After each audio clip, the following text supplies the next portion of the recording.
ሰላም ጤና ይስጥልን እንደምን አላችሁ ክብራትና ክብሯን ስፖርታዊ ጉዳዮቻችን ተጀምሯል። አብራችሁን ቆዩ። በርከት ያሉ ጉዳዮችን እየነገርናችሁ እንቆያለን። ነገ አርሰናል ከወልቭስ ጋር ይጫወታል። በሜሎኑ ነገ ምሽት 5 ሰዓት ላይ የሚደረግ በጣም ተጠባቂ ጨዋታ ነው። ብዙ ነጥቦች ይነሱበታል። ስለ ጨዋታው ስለ ሚኬል አርቴታ ቡድን አንዳንድ ነጥቦች እናነሳለን። በዛሬው ቆይታችን ግን የትላንቱን የአምስተኛ ዙሩን የኤፍኤ ካፕ የዕጣ ድልድል እናነሳለን። አርሰናል ከማንስፊልድ ታውን ጋር ተመድቧል። በቀጣይ ስላሉ ስለዚህ መርሃ ግብርም እናነሳለን። ከዛ ውጪ የዘንድሮ የአራትዮሽ ዋንጫ ጉዞ ምን ላይ ደርሷል? አንዳንድ ነጥቦችን እየነገርናችሁ እያነሳሳን የምንቆየን የሚሆነው ከዚህ ጋርም በተያያዘ ተጨማሪ ሀሳቦችን እናነሳለን። ስለ አርሰናል ምን ተባለ? ዲየጎ ሲሞኒ ኦውናር ግሬቭስ የሰጧቸው አስተያየቶች አሉ። ዲየጎ ሲሞኒ እንዴት የአርሰናልን ቲም እንደሚመለከተው ያስረዳበት መንገድ በጣም የሚያስገርም አይነት አስተያየትን ሰጥቶ ተመልክቼዋለሁ። ስለ ክሪስቲያን ሞስኬራም የምናነሳው ጉዳዩ ይኖረናል። ጋብሪኤል ጄሱስም የተናገረው ነገር አለ። ብዙ ጉዳዮችን እየነገርናችሁ እንቆያለን። ዊሊያም ሳሊባም ክርስቲያን ሞስኬራን የተመለከቱ አንዳንድ ነጥቦችን እናነሳለን። ከዛ ውጪ ያልተጠበቁ ያልተገመቱ የዝውውር ጉዳዮችም ተሰምቷል። ከነዚህ ጋር በተያያዘ በርከት ያሉ የዝውውር ጉዳዮችን በስፋት ነው የምናነሳው። በዋነኝነት ኒኮ ዊሊያምስ ጉዳይ እየተነገረ ይገኛል። ከኒኮ ዊሊያምስ በተጨማሪም ሊዮን ጎርቴዝ ጋር በተመለከተ አዳዲስ መረጃዎች ወጥተዋል። እነዚህ ጉዳዮች ምንድን ናቸው? በቆይታችን አብራችሁን ስትቆዩ የምትሰሟቸው ጉዳዮች ናቸው። ሌሎችን አጫጭር የዝውውር ጉዳዮች እንነግራችኋለን። ከሴልቲክ አርሰናል ሊያስፈርሙ የሚፈልገው ተጫዋች አለ። ምን ኳሊቲዎች አሉት? እድሜው ስንት ላይ ይገኛል? ይቅርታ ከሬንጀርስ ሊያስፈርሙ የሚፈልገው ተጫዋች አለ። ይህንን ተጫዋች በተመለከተም የምናነሳቸው ነጥቦች ይኖራሉ። ስለ ቡካዮ ሳካና ኤዜ የቅርብ ጊዜ በተለይ በባለፈው የዊጋን ጨዋታ ላይ ያሳዩት ብቃት የተጫወቱበት ቦታን ትናንትና ማንስቻለሁ። በእነዚህ ጉዳዮች ላይ አዳዲስ መረጃዎች ወጥተዋል። ማርቲን ኦዴጋርድ ከአርሰናል ይለቃል አይለቅም? እስቲ ሀሳቦቻችሁን ጻፉልን። ማርቲን ኦዴጋርድ አርሰናልን ቢለቅ ትመርጣላችሁ ወይስ ደግሞ በአርሰናል መቆየት አለበት? እሱም በተመለከተ አዳዲስ የሰማናቸው ጉዳዮች አሉ። አርሰናል ምን አይነት መንገድን ሊከተል ይችላል? ማርቲን ኦዴጋርድን በተመለከተ ትናንትናም የእናንተ በርከት ያሉ መልእክቶች መጥተውልናል። ነገር ግን እንደምንፈልገው ቪዲዮዎቻችን ብዙ ጋር እያደረሰ አይደለም። ሰብስክራይብ እያደረጋችሁ ሼር እያደረጋችሁ መልእክቶቻችሁንም እየጻፋችሁልን አብራችሁን ቆዩ። በርከት ያሉ ጉዳዮችን እያነሳን አሁንም እንቆያለን። ለሁሉም በቀጥታ ወደ ጉዳዮቻችን እንለፍና የእናንተን ሀሳብ ጻፉልን፣ መልእክቶቻችሁን እንጠብቃለን። ይህንን ቪዲዮ ላይክ አድርጋችሁ ሼር እያደረጋችሁ አብራችሁን ቆዩ።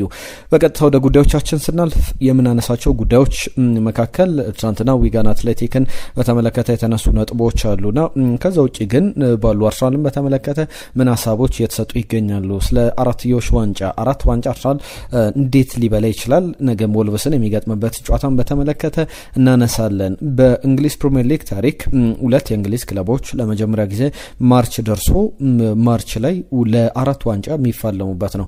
በቻምፒየንስ ሊግ ላይ ማንቸስተር ሲቲም አርሰናል አሉበት። በካራባኦ ካፕ ላይ ሁለቱ ለፍጻሜ ይገናኛሉ። በፍጻሜው አንዳቸው ዋንጫውን ይበላሉ። በኤፍኤ ካፕ ላይ ደግሞ በአምስተኛ ዙር ኒውካስል ዩናይትድ ከማንቸስተር ሲቲ እንዲሁም አርሰናል ከማንስፊልድ ታውን ጋር ተመድበዋልና እነዚህ ድልድሎች በቀጣይ በጣም የሚጠበቅ ነው። በእርግጥ ድልድሉ ላይ ከባድ የሚባሉ ጨዋታዎች መካከል አሉ። ወልቭስ ከሊቨርፑል፣ ኒውካስል ዩናይትድ ከማንቸስተር ሲቲ፣ ቸልሲ ከሬክሳም፣ ፉላም ከሳውዛምተን የሚጠበቁ ትልልቅ ቡድኖች ያሉባቸው ድልድሎች ናቸው። የአርሰናል ግን የማንስፊልድ ታውን አርሰናል ለማንስፊልድ ታውን ከሞላ ጎደል ከ100 ዓመት በኋላ ዳግም የሚገናኙበት ነውና በጣም አስገራሚ ነገሮች የሚፈጠሩበት አይነት ጨዋታ ነው። ዊጋንን በሊጓን የነበረ ቡድንን ገጥሟል። አሁን ደግሞ ማንስፊልድ ታውን በሊጓን ሳይሆን በዚህ በሊጓን ላይ ዊጋን ወራጅ ቀጠና ላይ ነው። እንደ ማንስፊልድ ታውን ደግሞ በ13ኛ ደረጃ ላይ ያለ ጥሩ ቡድን፣ መከላከል ማጥቃትም ላይ ጥሩ የሚባል ቡድን ነውና አርሰናል በቀጣይ የሚያደርገው ጨዋታ ትኩረትን የሚስብ አይነት ምርሃ ግብር ነው ብሎ መናገር ይቻላል።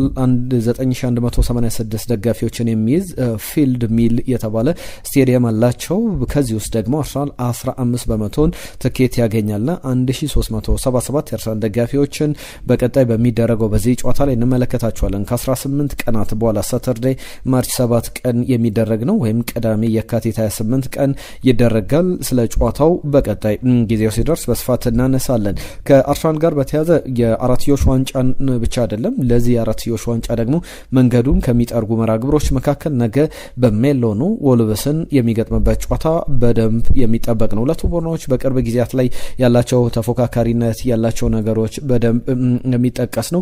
ወልቭስ ጥሩ ቡድን ነው ለሌሎች ቡድኖች ለምሳሌ ማንቸስተር ሲቲን በደንብ የሚፈትን ቡድን ነው። ባለፉት 5 ጨዋታዎች ግን አርሰናል ፍጹም የበላይነት አለ። የመጀመሪያውን ጨዋታ በኤምሬትስ ስቴዲየም 2 ኦን ጎሎች አርሰናል አስቆጥሮ ኦን ጎሎች የተቆጠረበት ጨዋታ ነበረ። ከዛ በኋላ ኦን ጎል ሲባል የአርሰናል ደጋፊዎችም ይህንን ስያሜ ሲጠቀሙት እናስታውሳለን። 2-1 በሆነ ውጤት ጨዋታው ተጠናቋል። ወልቭስ አርሰናል የነበሩ ሌሎች ጨዋታዎችን ስንመለከት 2024-25 ላይ አንደኛውን በሜሎኑ 1-0 ወይም የዚህ ሪቨርስ ፊክስቸሩን ስናነሳ ከዛ በተጨማሪ 2-0 በኤምሬትስ አርሰናል አሸንፎ ነበረ። 2-0 ሲጠናቀቅ ከኤቨርተንና ቡካዮ ሳካ ነበረ ግብ ያስቆጠሩት። ካላፊዮሪ ብቸኛውን ግብ አስቆጥሮ አርሰናል በዛ ጨዋታ ላይ ሉዊስ ስኬሊ በቀይ ካርድ ወጥቶ በጣም ተጨንቆ ያሸነፈበት ጨዋታ ነበር። ሉዊስ ስኬሊ 43ኛው ደቂቃ ላይ በቀይ ካርድ ወጣ የምታስታውሱት ከሆነ ጨዋታውን።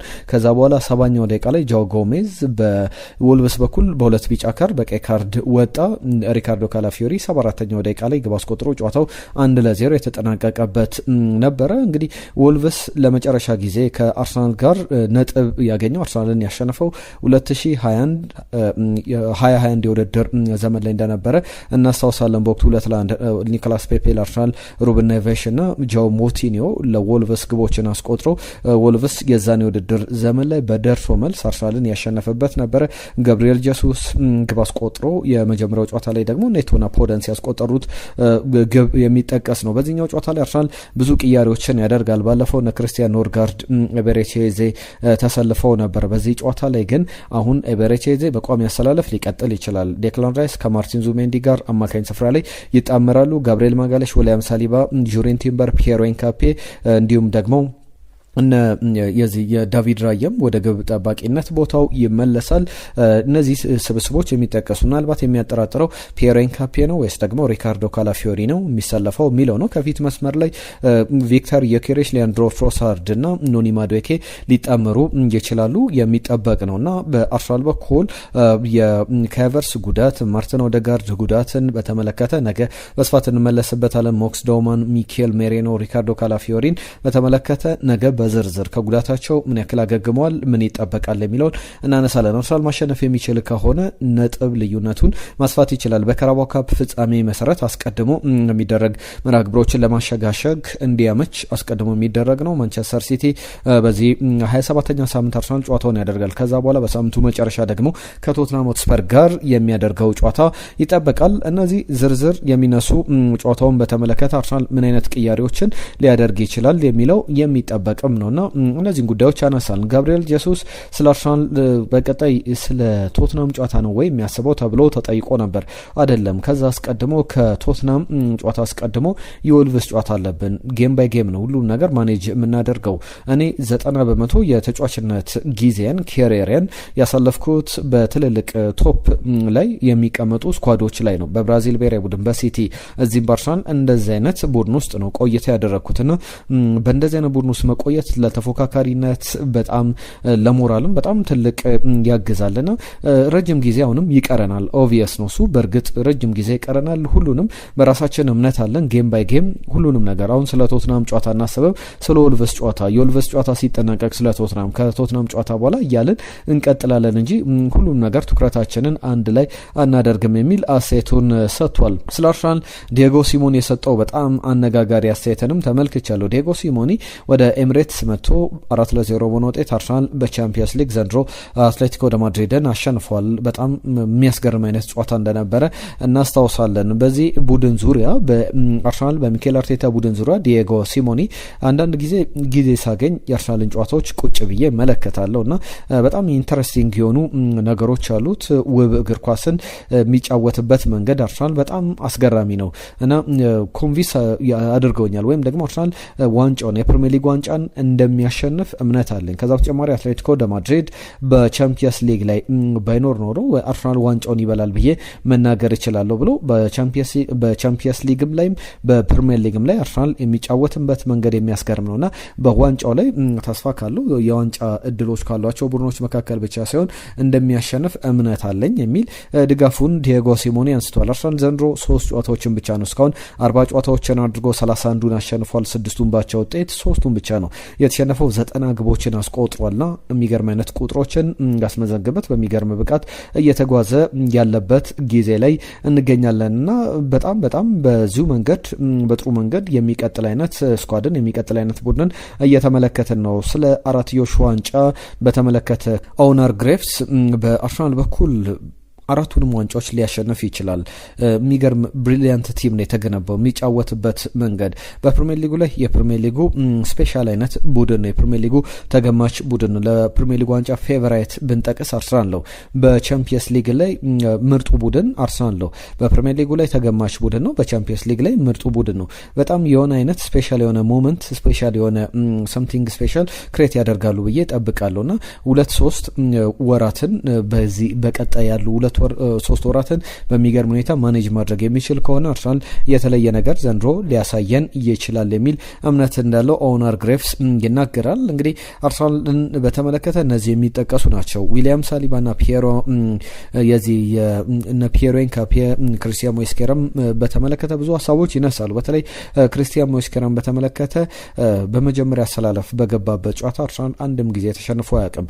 ኖቲንጋም ፎረስት፣ አትሌቲኮ ቢልባኦ፣ ፖርት ቫሌ፣ ኒውካስትል ዩናይትድ፣ ከዛ በተጨማሪ ብራይተን፣ ባየር ሙኒክ፣ ቼልሲ፣ ብሬንትፎርድ፣ ኢንተር ሚላን፣ ካራት አልማይቲ የብሬንትፎርድ ጨዋታ ድጋሚ የሚጠቀስ ነው። ከዛ በተጨማሪ የዊጋን አትሌቲክ ጨዋታም ይጠቀሳልና ወይ ባቻ ከብሬንትፎርድ ጋር አቻ፣ ከቼልሲ ጋር አቻ፣ ሌሎቹን ጨዋታዎች በድል ያጠናቀቀበት ነው። ዊሊያም ሳሊባንም ስንመለከት አንዳንድ ጊዜ ስለ ዊሊያም ሳሊባ ስመለከት ብዙ ጊዜ ጋብሪኤል ማጋሌሽ ላይ ትኩረት እየተደረገ ይገኛልና የእሱን ብቃት የዊሊያም ሳሊባን ቶፕ ሜንታሊቲ የሚገርም አይነት ኳሊቲዎችን ኖርማላይዝ እየተደረጉ መደበኛ እስኪመስሉ ድረስ በየጨዋታው ያንን ብቃት እያሳየ ሲወጣ የተለመደ እስኪሆን ድረስ ልዩነት አለማየታችን በትልቅ ደረጃ ዊሊያም ሳሊባን ማመስገኛ ቃላት እስኪያጥረን ድረስ የተመሰገነ ተጫዋች ነበር። አሁን ደግሞ የተረሳ የተቀዛቀዘ ይመስላል። ነገር ግን ጨዋታው ላይ ትኩረት እንዲያደርግ በመጠኑ ቢሆን አግዞታልና በሱ ደረጃ አርሰናልን ስቴብላይዝ የሚያደርግ ተጫዋች አለ ብዬ መናገር አልችልም። ፕራይም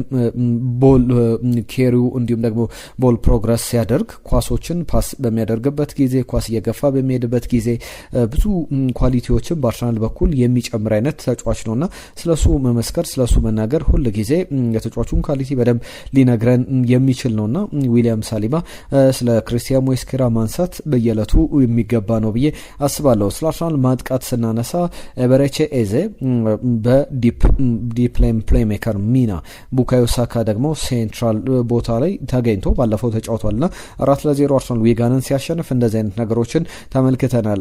ከቨርትስ፣ ሚኬል ሜሬኖ፣ ማርቲን ኦዴጋርድ በመጠኑ ቢሆን ጉዳት ላይ መሰነባበታቸው ይታወቃልና ኤታን ንዋኔሪ በውሰቱ የለምና ከነዚህ ተጫዋቾች በተለየ ሌላ አይነት ዳይናሚዝምን ይዞ መጥቷል የሚኬል አርቴታ ቡድንና በየዕለቱ በየጊዜው አንድ የሆነ ነገር የመማሪያ ጊዜ ነው ይላል ሚኬል አርቴታ ስለ ቡካዮ ሳካ ሴንትራሊ ስለ መጫወት ሲያነሳ።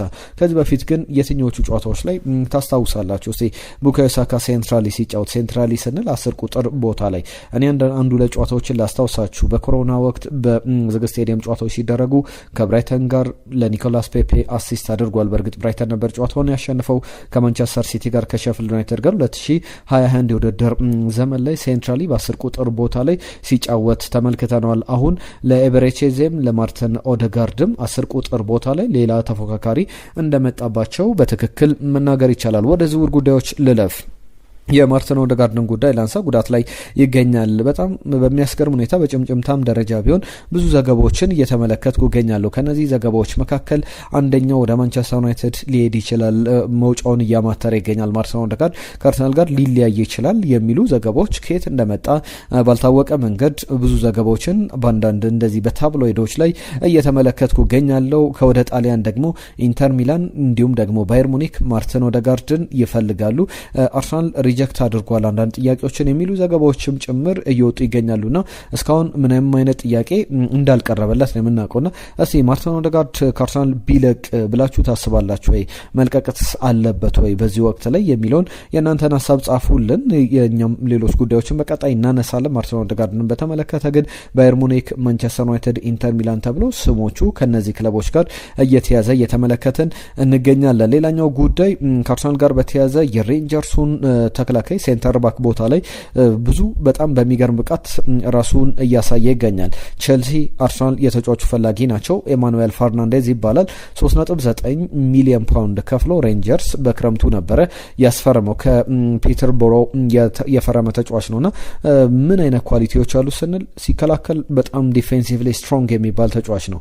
ሌላስ ኳሊቲዎችስ ምን አሉት ካላችሁ ቸልሲም የሚፈልገው አንደኛው ግብ አስቆጣሪ ተከላካይ መሆኑ በጣም በሚገርም ደረጃ በሁለቱም ክለቦች እንዲፈለግ ምክንያት ሆኗል ተብሏል። ቢያንስ እስከ 10 እስከ 15 ሚሊዮን ፓውንድ ሊጠራበት ቢበዛ 20 ሚሊዮን ፓውንድ ሊወጣበት የሚችል የ24 ዓመት ተጫዋች ነውና ኤማኑኤል ፈርናንዴዝን በተመለከተ እነዚህ ጉዳዮች በስፋት እየተነበቡ በብዙሃን መገናኛዎች ላይ እየተዘገቡ ያሉ ጉዳዮች ናቸው። በጣም ያስገረመኝን ዝውውር ደግሞ ላንሳላችሁ። የኒኮ ዊሊያምስ ጉዳይ ነው። ኒኮ ዊሊያምስ ዘገባውን ስናነሳ ውሸት ሊመስል ይችላል። ከአትሌቲክ ቢልባኦ ጋር በተያዘ የሚነሳ ጉዳይ ነው። አትሌቲክ ቢልባኦን አይለቅም ወደ 10 ዓመት ያክል ውል ማራዘሙን ስናነሳ ነበር። ባለፈው ክረምት ላይ በተለይ ባርሰሎናዎች ተስፋ የቆረጡበት የተበሳጩበት ዳግም ወደዚህ ቦታ አይመጣትም እስኪሉ ድረስ ዛቻም ጭምር የሰማንበት ነበረ። አሁን የሱ ወኪሎች እንዳንዳንድ ዘገባዎች መሰረት የሱ ወኪሎች በወኪሎችና በክለቡ መካከልም የሚቀመጡ ሶስተኛ ወገኖች አሉና ሶስተኛ ወገኖች አርሰናልን እያነጋገሩ ይገኛሉ። እስከ 100 ሚሊዮን ዩሮ ድረስ የሚገመት ተጫዋች ነው። ከአትሌቲክ ቢልባኦ በክረምቱ መልቀቅ ይፈልጋል።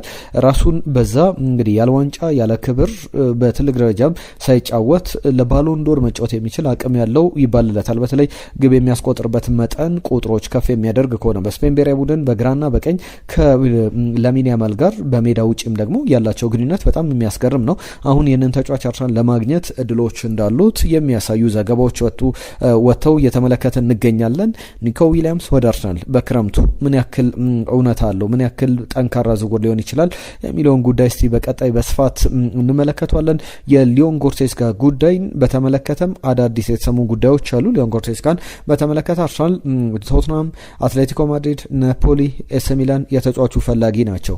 በተለይ ደግሞ ከቶትናም ጋር በተያዘ አርሰናል በተጫዋቹ በኩል እንደ አንድ አድቫንቴጅ እየታየለት ያሉ ጉዳዮች አሉ። ከነዚህ በአድቫንቴጅነት ከተያዙ ጉዳዮች መካከል የተጫዋቹን ጉዳይ ስንመለከት አርሰናል ተጫዋቹን ለማግኘት በተለይ ቶትናምን የጣለበት አንድ ኳሊቲ አለው። በቻምፒየንስ ሊግ ላይ ቶትናም በቀጣይ ውድድር ዘመን የሚሳተፍበት እድል በጣም ጠባብ ነው። የ31 ዓመቱ ጀርመናዊ ዲፌንሲቭ ሚድፊልደር አማካኝ ስፍራ ላይ ግብ አስቆጣሪ ነው፣ ሹተር ነው፣ የአየር ላይ ኳስ በግንባር በደንብ መጠቀም የሚችል ተጫዋች ነውና ይህንን ተጫዋች ለማግኘት አርሰናል እድል እንዳለው እየተመለከተን እንገኛለንና የ31 ዓመቱን ሊዮን ጎርቴስጋን ከባየር ሙኒክ እንደማይፈልግ ባየርን በውድድር ዓመቱ መጨረሻ ውሉ ሲጠናቀቅ አርሰናልም የሚያገኘው በነፃ ነውና ምን ያክል ደሞዝ ያቀርብለታል የሚለው ጉዳይ ብቻ በደንብ ሊታይ የሚችል ጉዳይ ነው። ከዛ ውጭ ግን ሌሎች ሊያጠራጥሩ የሚችሉ ጉዳዮች ያሉም። ወደ አርሰናል ለመምጣት በጥር የዝውውር መስኮት ጥያቄ ተደጋጋሚ ቀርቦለት ውድቅ አድርጎ ነበር። ለምንድን ነው የሚለውን ስንመለከት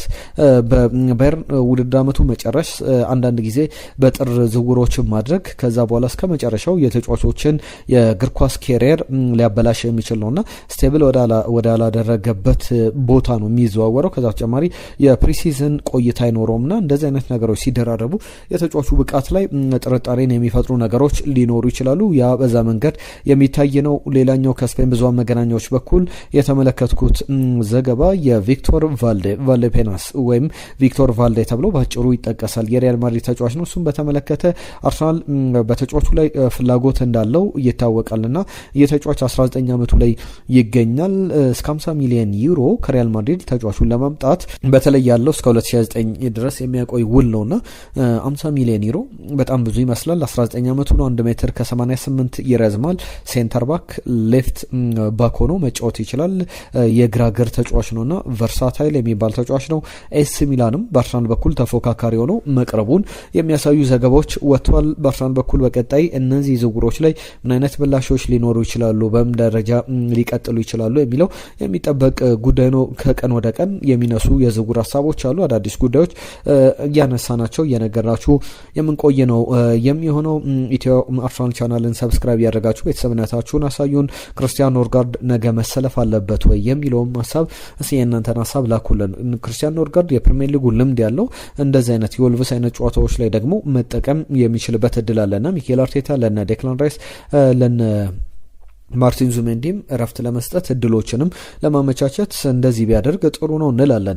የውድድር ዓመቱ 41ኛ ጨዋታ ተደርጓል። አርሰናል አብዛኞቹን አሸንፎ 31 ጨዋታዎችን አሸንፎ 6 ጨዋታዎችን ባቻ ውጤት 3ቱም ብቻ በሽንፈት ያጠናቀቀበት ነውና 3ቱም ማንቸስተር ዩናይትድ፣ አስቶን ቪላና ከሊቨርፑል ጋር የተሸነፈበት ነውና በደንብ መሻሻል የሚችል ስኳድ እንዳለው ከዛ በተጨማሪም እንደየጨዋታው አይነት አቀራረብን ይዞ ለመቀጠልም የሚያስችል ብዙ ነገሮች እንዳሉት ማንሳት ይቻላል። ማክስ ዳውማን ሲመለስ ሌሎችም ተጫዋቾች እነ ዊሊያም ሳሊባ በሙሉ ፊትነሳቸው በቀጣይ ስንመለከታቸው ብዙ ነገሮች ይቀየራሉ ብለን እናስባለን። የ2026 ከገባ ጀምሮ በአርሰናል በኩል ያሉ ቁጥሮች መሻሻል ያለባቸው ይመስላል።